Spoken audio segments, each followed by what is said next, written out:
Hello and welcome to the Keyboard Chronicles, a podcast for keyboard players of the gigging variety. I'm your host, David Holloway, and I'm pumped as always to be here with you. And I've got with me a man who puts the present in presentation. How are you, Paul? Oh, I like that. The present in presentation. Well, I am present and I'm You feeling are. very present because I'm looking forward to our chat with Rachel Eckroth. Yes, we're very much looking forward to speaking with Rachel about her amazing career. She's supported some great artists from St Vincent to Rufus Wainwright, and we'll be talking about all of that. She's done some TV work, and her amazing solo career alone is worth a chat. So, looking forward to jumping in, and we'll talk to you after the show. Rachel, so wonderful to have you here. Really appreciate you taking the time. No problem. So if I'm following your page correctly, you've already had a busy day today, haven't you? Yes, I always have a busy day. So, but I start a little tour tomorrow, so I'm just sort of home, like prepping for that to start. Oh, tell us about the tour. So I know you're touring in sort of April, May, June with different artists and that. So what have you got coming up in that respect? So this week is my trio. And my trio personnel changes often, but it's Tim LaFave on bass and Gary Novak on drums, and we're just gonna go. We're gonna do four gigs in kind of the southwest of the U.S. and playing the music from the Garden, which is an album I put out last year. And we're definitely going to talk a lot more about that. And then I believe you're then touring from memory with St Vincent for a few shows, I think it is, and then Mike Gordon. Yeah, so it's actually in May I do the same the Garden tour with a different trio, but in Europe. So we're going to do that in May. That's like the second half of May, and then St Vincent. I catch up with them in early June in Spain, and then Mike Gordon after that for the rest of June into July. Okay, cool. And just as an aside, Rachel, how did you come across Mike Gordon? We'll talk about the other artists in a minute, but just Mike Gordon, how did that come about? Yeah, he reached out through Michael League, the bass player from Snarky Puppy. Michael League is basically Snarky Puppy. So, that was it. I think he was just looking for some fresh blood. His keyboard player left, or I don't know if it's forever, but he left to go play with Roger Waters. So great. No, that's great. No, so let's talk about you for a little while. So tell us, Rachel, about your upbringing. What was it that inspired you to originally pursue a career in music, and when did you know that it was something you wanted to do full time? Yeah, my parents were musicians. My dad, mostly, he was a band director for a little while when we were real young, and he was a pianist, and he grew up in a music education family, and there's a music store actually in the north of the U.S. called Eckroth Music. So it's just kind of like in the family, and as kids, we all took piano lessons, and my mom was a singer, so I was always singing, and I think it was really young when I just identified as a musician, like 5 years old, 4 years old. And, maybe around age 7, I was like, I'm going to do music when I'm older. Although at that age, it's just kind of like a feeling. It's not really I wasn't working towards it. I was just practicing piano when I had to and, learning music and enjoying music, but I didn't really decide until I was in high school.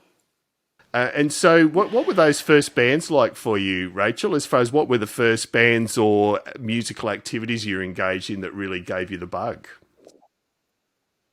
Oh, wow. Okay, so I really specifically do remember being in high school big band. So in the jazz band and playing piano in that and sometimes trumpet in one of the bands. And I think it was when it was just kind of being in rehearsal every day and sort of starting to understand orchestration just by being a part of it and understand how instruments fit together and, what sounds kind of good and what doesn't. And I went to a jazz camp one summer. I think I was 15. So jazz camp up in the mountains in California. And my friend was playing on his CD player the Harry Connick Jr. Big Band.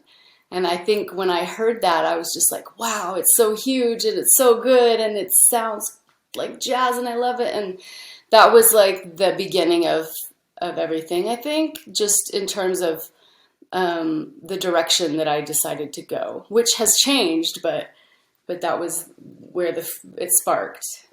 And what level of formal instruction you've had? I mean, you're obviously an amazing player, Rachel, from all the research I've done, but it's, what level of lessons, who was an inspiration to you as a teacher? Sort of how did that all flow for you? Yeah, I took just like regular piano lessons as a kid and was in choirs and singing and stuff like that, but it wasn't until, I took a few jazz piano lessons in high school with a guy named Charles Lewis from Phoenix, Arizona, who was, probably like the most interesting jazz piano player we had out there where I grew up. And then I went to college and I first went to UNLV in Las Vegas and studied with Stefan Carlson, who was a great influence. Just being in Las Vegas, we could talk about that as a young person, youngish, was a huge deal for me and just learning keyboards and all of that stuff. But I eventually went out east and went to Rutgers in New Jersey and studied with Stanley Cowell, who was an amazing jazz pianist. He passed a few years ago, but he was a huge influence just in playing the piano, not just jazz, but just being a good pianist. I'm interested, Rachel, in as a jazz musician, and obviously everyone has influences, and you've mentioned a few already. How does that inform your current style of playing, and how have you developed your own style? I think if I think about my education and like Stanley Cowell and I guess the studying part of it, it seeps into the way I play. So I guess I try to be as accurate as possible, as melodic, and dealing with tones and dealing with dynamics and technique and all these things that not every musician or pianist necessarily thinks about it.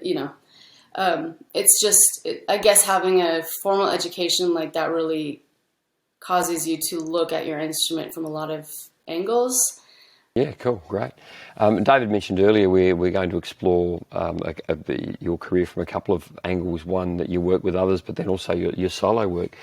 I'm really interested in the gig with St Vincent, which is incredibly, from my perspective, interesting music, intricate music. I imagine it would be really rewarding to play that sort of music. But I'm also interested in how that collaboration started. Yeah, okay, I'll start from the beginning. So my husband Tim Lefebvre is bass player. He's kind of a collaborator in a lot of things, but he's friends with, all the bassists, and they have a thread on their cell phones. And I think at one point, Justin Meldell Johnson was texting looking for, a woman who plays these vintage instruments and is funky and can do these things, maybe sings, and like my name came up in the thread a few times, and it was just a fortunate coincidence, I guess, that I was married to Tim. But I think because Annie was looking for a woman, there's just not a lot of us that do all these things. So my chances were, I guess, kind of high to get that gig. But thank God, people are giving women a chance out there these days. It seems a little more prevalent. Yeah, that's a great thing, but I feel like you're selling yourself a bit short. Your playing's amazing, so I don't think you really got that gig based on being female. I'm sure it was based on your ability. No. Yeah, I don't think of it that way, but because she specifically, I understand, mentioned it like that, then it's like, small pool right there, but. And as far as the live aspect of that, which is obviously predominantly what you do with St Vincent, is live. It's a very performance performative or theatrical sort of show to some extent. So was that a new thing for you, or something that you'd already had some experience with?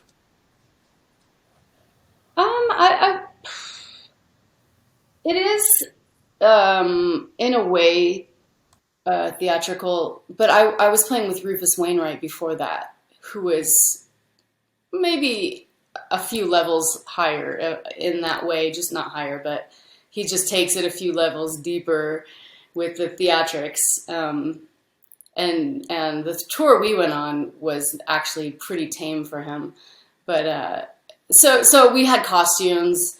I'm used to like having to do moves or little choreography things or whatever, nothing major, but so with St. Vincent, it was really about the costumes for the band and just bringing the energy. She really does all the work with the theatrics and and the stage setup and everything. So we're just back there rocking out, but yeah, a couple little things to do. But with those presentation elements in the case of St Vincent, is it pretty much she'll just go, yep, this is what you're doing, or do you guys get a chance to sort of contribute to what that might look like? she gives us a lot of freedom on that gig. Freedom just to be ourselves on stage, and also musically to be ourselves. She's within the music, especially the last record, Daddy's Home, that we were touring. There's so much space as a keyboardist to just add my thing in there. I feel like it almost, in a way, feels like a jazz gig, in that it's like I'm creating every night different stuff, even though it's like in a certain lane. But it's a great feeling to just feel like I'm not up to just playing parts that somebody else created. So. Yeah, there's that creative and improvisational element to it, even though it's not jazz music as such. Yeah, for sure. Right. And speaking of jazz, I'm also interested in your work with Chris Botti. So working with a jazz trumpeter. How can we compare and contrast that experience? That experience was actually it was different than I think my part in the band, because I was the keyboardist. I wasn't the pianist. I was the keyboardist, and the keyboards in that band really has the role of playing the string orchestra. So my part was about sound and kind of just getting that big fat layer underneath the band. To a degree, I got to make up my parts, but there was a lot of written stuff. So it was kind of just like, every night, how can I be expressive with a synthesizer? Pretty good software. I was using like Cinesamples and I forget what else. But so it sounded really nice, and I think the job was to be consistently musical with what I've got up there. And then with St. Vincent, it's a little more free. And plus, I was the only keyboard player, so I'm literally up there playing 7 keyboards and just kind of having a good old time in my little box.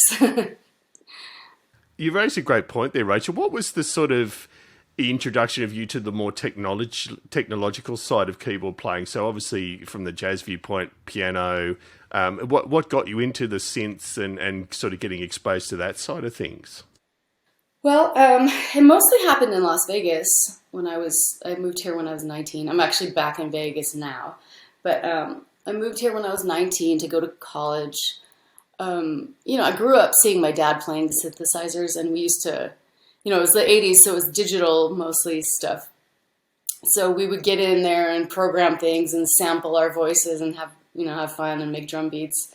So it's sort of been in my life. But when I went to Vegas, I ended up in a lot of pop bands, and I got myself a Roland XP50, which was my first board, and just learned less about programming sounds, because the digital thing was a little trickier, but just more about getting MIDI stuff together and like setting up my playlists and getting all my sounds in order. I mean, I was young, and then just more about playing the styles of different things other than jazz on a synthesizer, and like understanding and learning what these sounds in the board were supposed to emulate. So it was like a small education back then. So that's when it started. Yeah, great. And so you mentioned before Rufus Wainwright. So let's talk about, again, how did that relationship develop? And you've already talked about the theatricality and how Rufus approaches a gig. Tell us about how that developed and what you learnt from working with him. Yeah, that one came from, so I put an album out. So I have different, well, we'll talk about that later, but I've got different kinds of albums out. It's not all one thing. So I put out in 2018 a record called When It Falls, which is produced by Tim LaFave, and and it's all singing. It's all songs I wrote, and of course I'm playing on it, but it's very vocal featured and song featured. And we had the guitarist Jerry Leonard play on it, who Tim knew from the whole David Bowie circle. So Jerry played on it, and then, I don't know, a year later, I guess, when the record came out, and Jerry ended up being the musical director for Rufus. So he remembered that I could play and sing and possibly open for Rufus and play in Rufus's band. So that's what I ended up doing. So he called me to do that, and so I had a very long night because it was like a 2-record tour already, and then I would do an opening set in front. And just seeing Rufus be so consistent every night with his voice was, probably the biggest thing I got out of that, and like how he was, he was serious about his craft, but when he got on stage, he was hilarious and also just a great performer, and it was inspiring, and to sing with him was, that was like a one in a lifetime kind of situation. So once in a lifetime. It must have been challenging doing the support slot for each night, and then backing up and doing the actual show. How did you manage your fatigue and focus over that tour? Yeah, I don't know. I think it was just the excitement of being able to open and have these big audiences and get my music out there and feed off of the reaction of the audience, which was mostly good. So thank God for that. But yeah, I think it was like the adrenaline and the excitement of doing it and doing my own thing. And I was the only one on stage. I was just in a little sea of keyboards and did my thing up there. And it was just exciting. It was exciting to be recognized as an artist. Absolutely. So that got me through. And also singing along with Rufus, it strengthened my voice, so I was able to get through a year and a half of tours. That's amazing. And so it's not the other end of the spectrum, but KT Tunstall's a very different artist to either of the other two, or the other three we've talked about now. Again, how did that come about? And I'd imagine that was a different experience again as far as playing with her.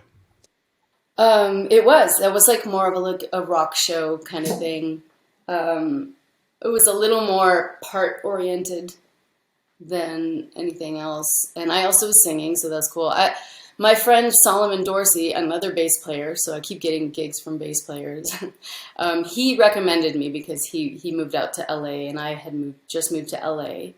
And it's just kind of like he thought of me, and I said, yeah, I'm not doing anything. So that was a cool, fun gig. It was just sort of it was a tiny band. It's just 4 of us, and just fun to be in a band that just felt it was huge, but there was just 4 people, but it felt huge. It felt like we were really really sounding good together as a unit, and that was also probably my first, I want to say that was my first pop tour, kind of like late in my life, but yeah, first pop rock and roll artist that I had played with. So it was like a cool, fresh feeling, just something different. Yeah, well, on that subject, we've just run through 4 artists that you've worked with, and they're quite different to each other in the style, and even you talking about what the requirement of each job was quite different. I'm interested in, what do you think it is about your playing and skill set that's made you such a good fit across so many of these different roles? I, over the years, have become a student of style and sound. So, it wasn't always that way. I was kind of a one-dimensional, listening person in a way, where it was just mostly like acoustic instruments. And it took a little time to understand synthesizers and all of that stuff. But since, I guess it was just sort of a dedication to it. It's like, once you get asked to do a certain thing, you learn how to dissect all the parts you need in order to do the gig well. Where's the music coming from? What's the style? What are the general sounds? What kind of keyboards were used on the records? And how to make those sounds happen even if you don't have the keyboards. And just that skill set has become a lot stronger. I can get my Prophet 6 out and pretty much do most gigs on it. Just because I figured out how to get the sounds like close enough to where it's believable. Yeah, so I assume then your mindset must be one of, when one of these new opportunity comes up, rather than go, oh, I've never done that before, I don't know if I could. It must be a case of, oh, how can I do it? How can I explore this new challenge? Would I be right in saying that? Very much. There's something's coming up which I won't talk about, but it's like one of those things where it's like, okay, I get what I'm supposed to do. Now let me learn how to do it. So, yeah, but yeah, definitely. I usually just say, yeah, I like the challenge. Great perspective. And so the other thing, Rachel, that was very diverse that you've done in sort of the last 6 or 7 years was the Meredith Vieira show. So you're part of a TV show band, which we've had previous guests on, like Jeff Babco and others, that have done and are still doing TV shows. And it's a very, again, different skill set, tightly choreographed, timing is everything. How did that come about? And A, did you enjoy it? And I'm sure you did at times from what I've seen of the show reels. And B, what did you learn from that? I enjoyed it so much. That's probably one of the favorite things I've done. And it had less to do with like the music and stuff like that, and more to do with the people in the band and the backstage, things that we were doing and all of that stuff. But that happened. Let's see. Here's a fun story. So the second time I moved back to New York, I think I was about 34, and second try in New York, just to, I don't know, who knows? I don't know what I was doing, but I was running out of money. I was eventually like hanging on my sister's couch because I didn't know where I was going to go. I left my apartment and I just decided like, put my stuff in storage. I don't know what to do. Let me audition for some things. I was like thinking about coming back to Vegas and like trying to get the Cirque du Soleil gig, house gig, or whatever, just anything. Cause it's just, New York is tough. That's the bottom line. And everybody knows that. So I got a call to audition from my friend Everett Bradley, who I had met a few times. He's a percussionist that plays with Bon Jovi and Bruce Springsteen, and he's a singer. And he was putting together an all-girl band, of course, for Meredith Vieira. And I went down in the basement of the place I was staying at for a month straight and just started practicing these 4 songs. And just like super focused on it. Singing, learning how to play the bass parts, learning how to play guitar parts. Terrible, but still, I tried. And getting all the keyboard stuff down and just really kind of envisioning myself in that gig and just really going for it. And, I'd wake up at 7 o'clock every day for a month because I didn't have anything else to do. So I just put myself into it. And I went through the audition process and I didn't get it. And so I was like, this is weird because it really, really feels like it's supposed to be my gig. I just have this feeling. I don't know why. And about maybe 2 to 3 weeks later, I get a call from NBC saying that, oh, the pianist that was going to do it decided to move to Canada, where she's from. So I was like, I knew it. I knew it. So I got the gig and made some really great friends in this band, and we just laughed and laughed and laughed. And I think TV, that whole thing is just like a wheel that you get on, and you don't get off until it's time to get off. You're just like, wake up every morning. I would wake up at 4 a.m, be there by 7 because you got to take the train there and everything, get ready, and then do the rehearsals and and then we would do like 2 shows a day, and then go home at 4, be so tired that I couldn't do anything else, and go to bed and do it again the next day. But I think what I learned is a little bit about working in corporate land and having to follow rules and having to do things a weird way, even, just because the producers want this weird part of music and we'd have to learn it. And then they would say, no, never mind. And just a lot of TV type stuff. But it was a great opportunity, be on TV, get a little bit higher profile. We were playing like pop songs of the current time, which was, I think, 2015, 2016. And so, great experience. Yeah. Is it something you'd like to do again, Rachel? Because I think there was 2 seasons of the show, but am I correct that the house band wasn't for season 2? So you would have done, at least 100 shows, I'm guessing? Yeah, we did a little over 100. We did like a season and a half. So it was great. I paid my bills. I paid off my debt. I was able to have an apartment, not just a couch. And so I would definitely do that again. TV is a nice place to be in terms of paychecks and consistent work.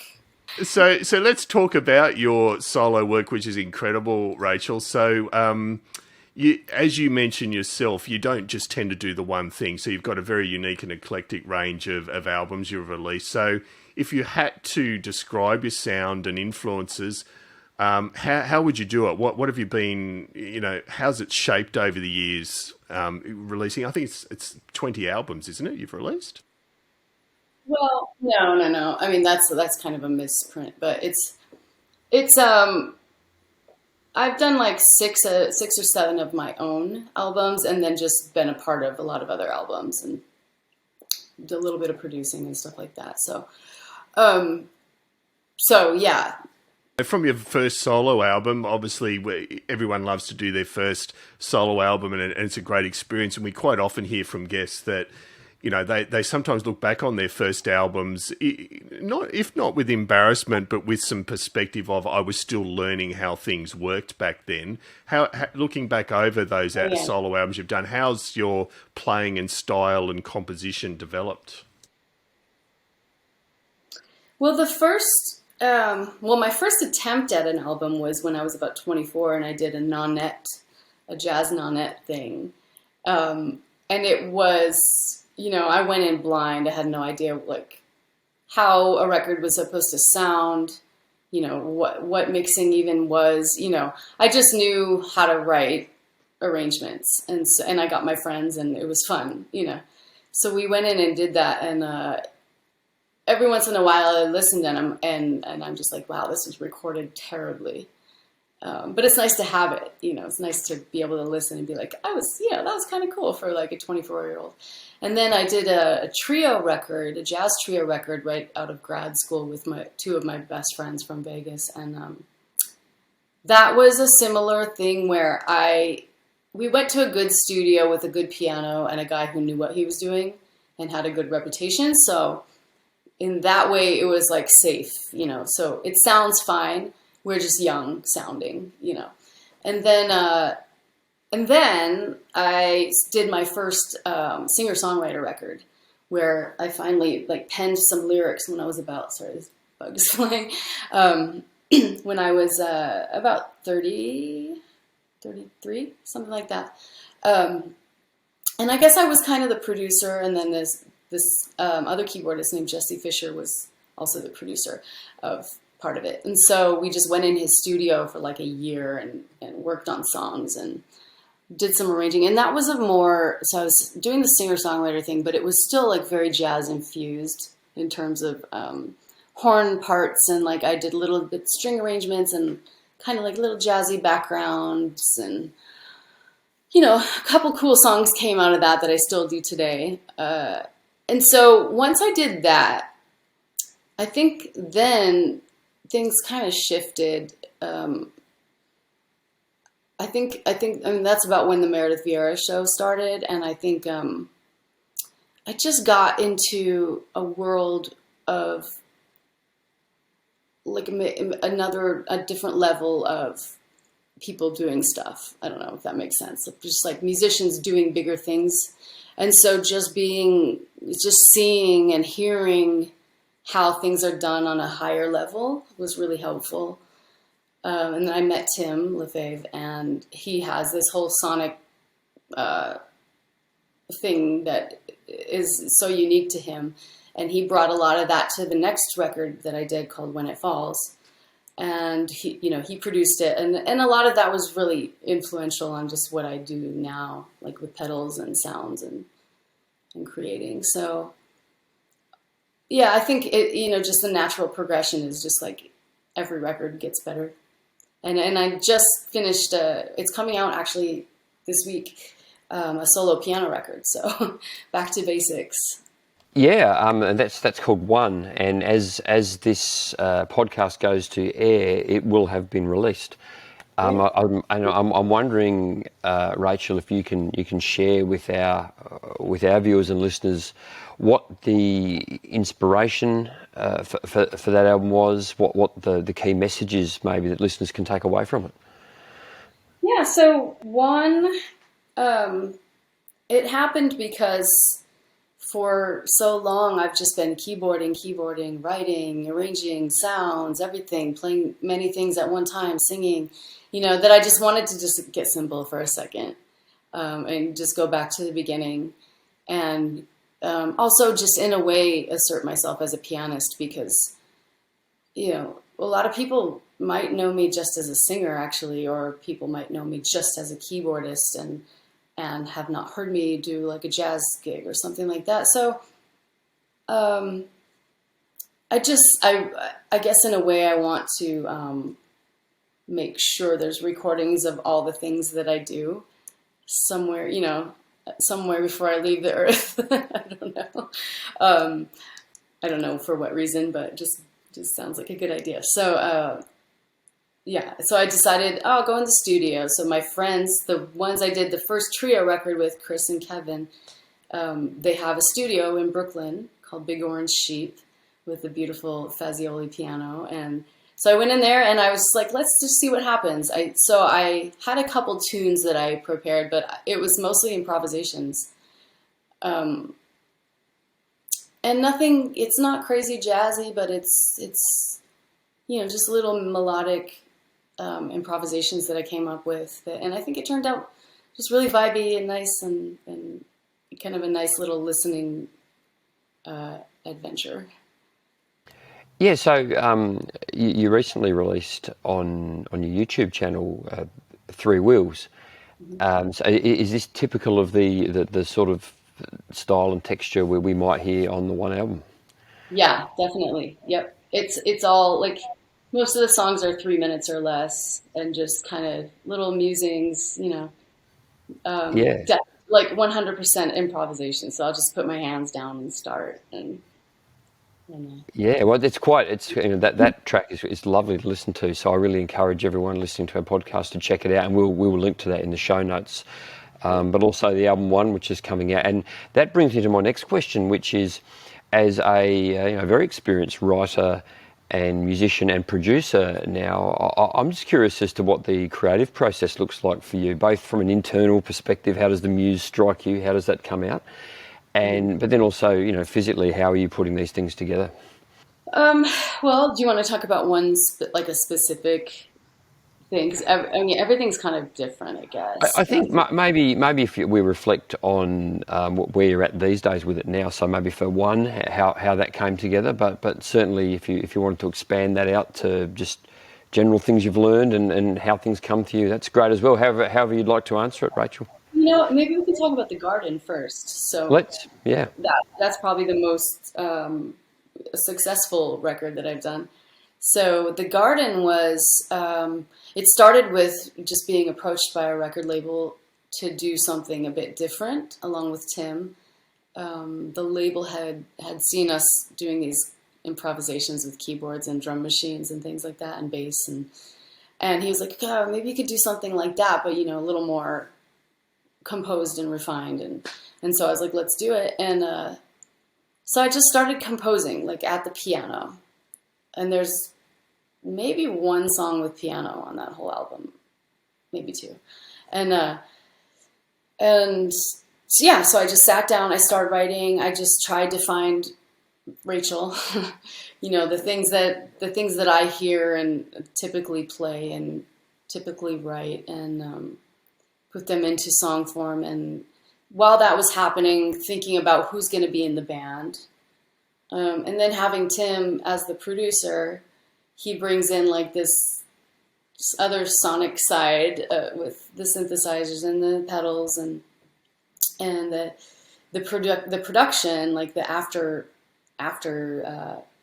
mix kind of crazy stuff that happened. So there's a lot of like ear candy kind of stuff on that record that was a little more Tim than me.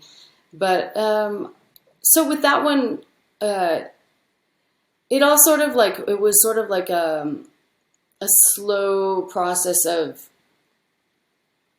just making decisions, like as the whole thing was coming together. It's like, I was writing and then I started coming up with titles and like an idea that this is like a garden of songs, and so now all the titles fit that.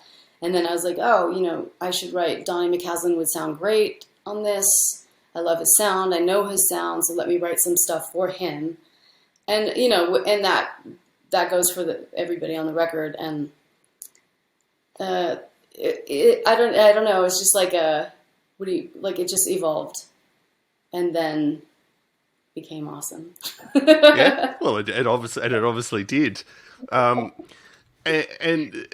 as you know, all lyrics and music's open to interpretation. But I mean, my take, Rachel, is that both with The Garden and your previous albums as well, that there's a lot of work on the themes of love, loss, personal growth. How do you actually navigate the vulnerability that comes with sort of writing and performing such personal material?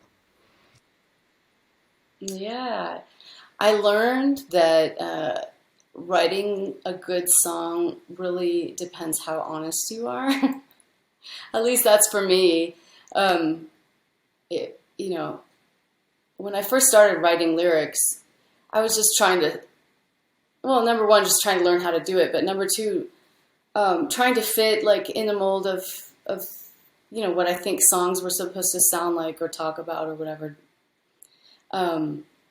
And then when I started kind of going into personal stories and, putting myself out there a little bit, that's when they started to get better. And also, I figured there's a way you can write where not everybody totally understands your secrets, but some people will pick up on it. And so just getting it out there and like performing it, it's a little scary, but it's also a little empowering because you're just like, here's my shit, deal with it, but also like the older they get, the older the songs get for me, then the less I'm attached to the stories behind them. And so it just becomes a song. It's fine. And Rachel, I think if you ever do a solo rock album, it should be called Here's My Shit. I think that's a great album title.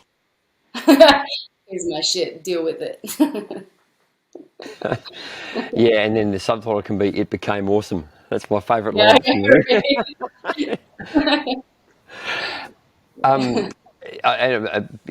Being serious, I think that the word that comes to my mind when I hear your music is authenticity, and so I think that's something that I'll really encourage our listeners and viewers to check out. That, as David said, that vulnerability, that authenticity.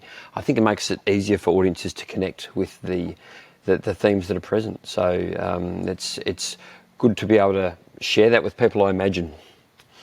Yeah, yeah, it's cool, and it's a cool feeling just to, you know, the more I grow as an artist or composer or whatever, you know, the more solid I feel in myself, and the happier I am about this choice I made to become a musician.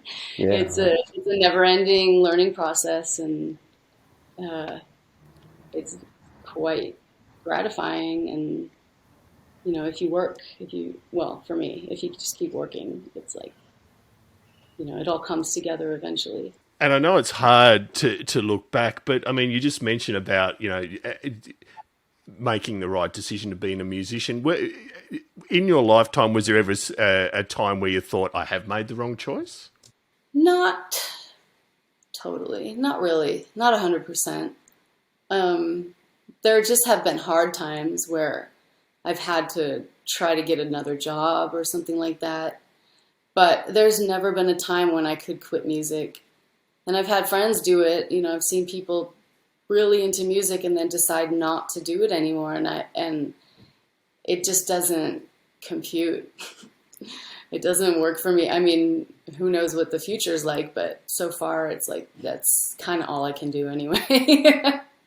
Did COVID make that challenging for you, Rachel?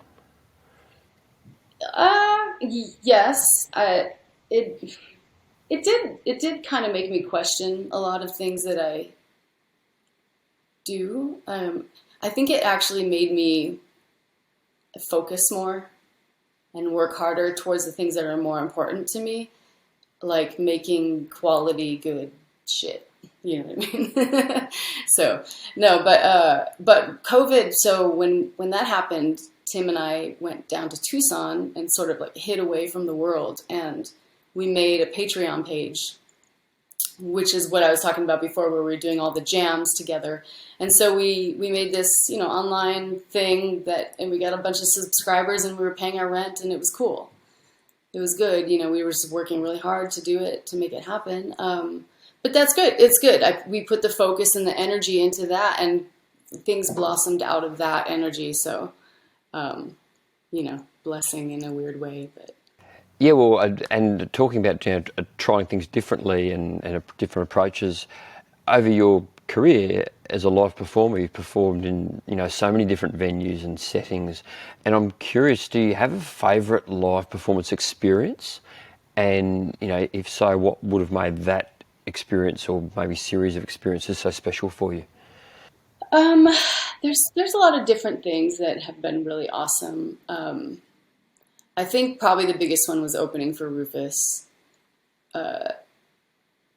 It's just like you walk out, you know, it took me one gig to get used to the larger crowd, you know, it was like 2,000 people or more. Because at first, just the thought of it is like daunting. It's like, oh my God, how am I going to get these many people to want to be here, you know? And before that, it was, you know, not when I've done my own shows and things, it's always, you know, small clubs, 50 to 100 people at the most.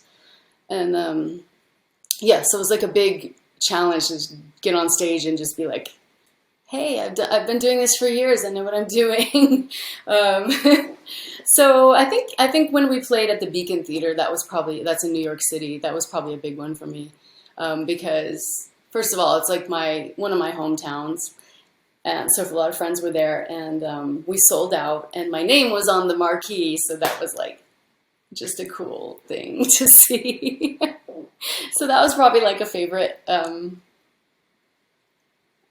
Yeah, you know, there's been, you know, there's a lot of like really great musical experiences that have happened in tiny places. So those are always really important too. No, that's great, Rachel. And just before we get on to some of our standard questions, any advice you'd give? So you've obviously got a stellar career and many, many, many more years of your career to go. Any advice you give to young musicians that are thinking of making a living in music? What would you advise them as far as trying to establish themselves in the industry? Yeah, I have a couple things that I always try to impart, and that's number one is that nobody's gonna want it more than you, so more than yourself. So if you're really serious about it, don't expect people to give you anything. You have to go get it, and you have to work for it. And nobody cares about you. Do it yourself. I mean, that's like a weird way to say it, but it's in a way it's very true. It's like I care so much about my songs, but like why does the guy next to me have to care? They don't. So there's that. And then there's just the idea of putting, focusing your energy into the thing that you want. Because it's really powerful. And it's not even, I'm not even talking about like energy, it's not like this magic thing. It's like literally the amount of work you do and the amount that you're putting your heart and soul into something and taking care of it and making it happen. It will turn into something else. Things will come out of that, even if it's 10 years later. So always important to just go all the way. Thank you so much for sharing that. We're interested in your favourite rigs, keyboards. You've mentioned a love of vintage instruments. You've mentioned some wonderful pianos that you've played on. And you've also talked about surrounding yourself on stage with multiple keyboards, depending on the job, obviously. So we'd love to learn what are some of your favourite keyboards that you've used in various contexts. Yeah, well, the Prophet 6 has been like the sequential instruments. Prophet 6 has been my main guy for 7-8 years. So that's probably been on most gigs with me, and I usually backline one when I can. So super versatile, and it's got, and the more I use it, the better I become at it, obviously. So it's just like super fun now. And I use a Vintage Vibe, which is a company out here that's making electric pianos. So they have their own line of electric pianos that are like kind of made like a Rhodes, but it has a bit of a different sound and a little more, they're newer, they're modern, so they're a little more sturdy, and and of course I have my one with my name on it, so it's extra cool. But it's just a beautiful sound. I'm going to use that on the Mike Gordon gig this summer. So Vintage Vibe, and I really fell in love with the Mellotron that I got for the St Vincent gig. So I got the M4000D, I think it's what it's called. So the bigger one. And it's so beautiful, and you put some pedals on it, and it's just like this glorious, luscious, these pads and great sounds. And so that's a great one that I love. Yeah, great picks. And the Vintage Vibes are amazing pianos. I've seen Matt Johnson sort of play them on his YouTube channel quite a bit. They're just great pieces of gear. So, Rachel, another question we always ask is about tagging a keyboard player. So we're really pleased that we caught up with you because Carey Frank, when we interviewed him, tagged you as someone that he would love to hear more about. So are there other keyboard players out there that you've always been interested in their career story that you would, mention? I'm just trying to think of who hasn't been on your show already. Yeah. So I would say Jason Lindner would be a good choice to talk to. He's an exceptional synth player, an amazing composer. He was on the Black Star album with Tim and Donnie McCaslin. And he's really my kind of like go-to guy to get ideas for the Prophet 6. So I steal all his ideas and make them my own. But he's amazing. So incredible. Also an incredible career and just a master of synthesizers. Well, thank you for the suggestion. We're going to chase him hard. Look out, Jason. We're coming for you. Watch out. One of the other standard questions we love to ask our guests is, what are the 5 essential albums that you could not live without when you're stuck on that desert island? Ooh, okay. Let me see. This might take. You might have to edit these together. So, Love Supreme. You've heard of that, right? Absolutely. So, Love Supreme, John Coltrane. Sketches of Spain, Miles and Gil Evans. I would say Purple Rain, Prince. Fiona Apple's first record. And lastly would be, I really love the Charlie Hayden Liberation Music Orchestra. And I've got to say, that's impressive because quite often we warn our guests of that question, but I don't believe you would have received warning on that. So that's amazing you rattled those off so quickly. Well, it's because I've had a lot of these in the last 2 years, but they're all different lists. So I'm just like, there's Good probably work. more ones, but yeah. So our last question is actually a quick fire 10 questions, Rachel. So just short and sharp answers to some different bits and pieces. So, Paul, if you want to kick off. Sure, I'll start with, what is the first keyboard you ever owned? Oh, so like I said, it was the Roland XB50. Yeah, great board too. It was amazing for its time. Most important pre-gig ritual for you. What do you do to get in the zone? Oh, I like to just be alone. I like to be quiet. Yeah. Do you think keytars are sexy or an abomination? Yes. Yes, that's the best answer ever. Yes, I think that's You win. great. That is the best answer I've ever had. Well done. Transpose button, Rachel. Do you use them, or you tend to adjust on the fly given your training? I do not use the transpose button. Only octave transpositions. What's the favourite gig you've ever done? One favourite gig. Wow. There was a recent one we did last year where we toured the Garden for 2 gigs, and it was Nate Wood and Tim Lefebvre and I, and we just went off. I think we played in New Hampshire at a little club, and it was.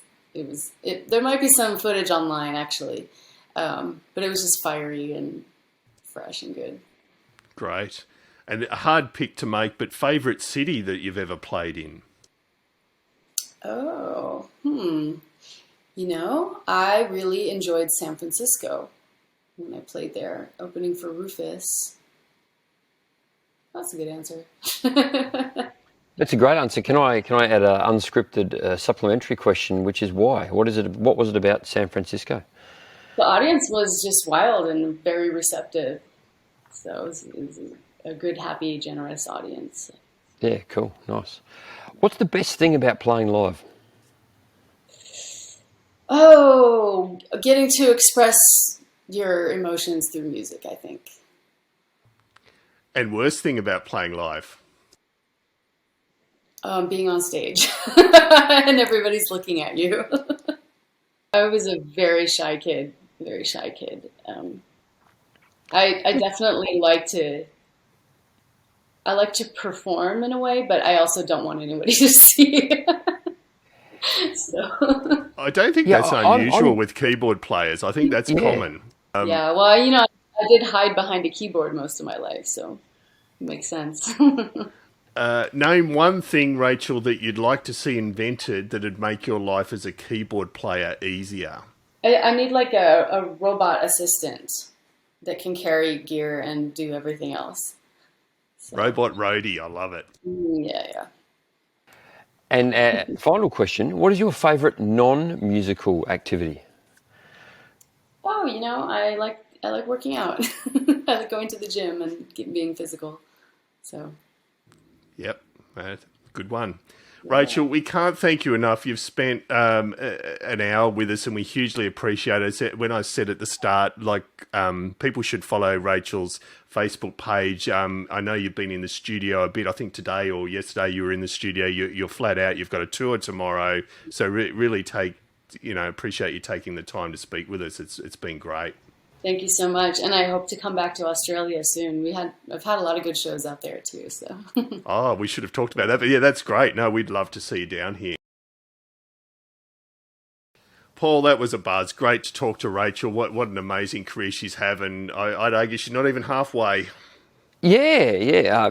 She's done so many cool things. And what I loved learning about Rachel was how she's tried and thrown herself into so many different musical styles. Yes. You know, there's the jazz, which is, I think, her real love and passion, and the album she's just released is all her piano musings, just as she said, straight from her hands onto the keyboard, which is cool. But then she's got the TV work, the pop background, the rock stuff, and she throws herself into it with such a great attitude. And I think we can all take a bit of that for ourselves in terms of how we approach any projects that we do. Absolutely. We've had a bit of a run. I mean, obviously, those that listened to our two-part interview with Mike Garson, I mean, if ever there was, the definition of improvisation, it's Mike. And Rachel's another, great person in that sort of genre. And, yeah, just amazing. So we'll obviously do check out the show notes. We quite often mention in interviews about the show notes, but we do make sure that all the key aspects are linked to there, and do check out Rachel's music. It is well and truly worth it. So yes, once as always, want to thank our key supporters. So a huge shout out to the musicplayer.com forums. I know they've been my home and Paul's home since about 2001. It's a long time. You've been there a bit longer than I have. Yes, you've been there a bit longer than I have. Old. But yeah, I think started hanging out there in about 2015. Yeah. So, but yeah, a great place, and encourage all musicians to visit it. It's brilliant. Great people. Brother Paul Brown from the Waterboys, love your work, Brother Paul, as always.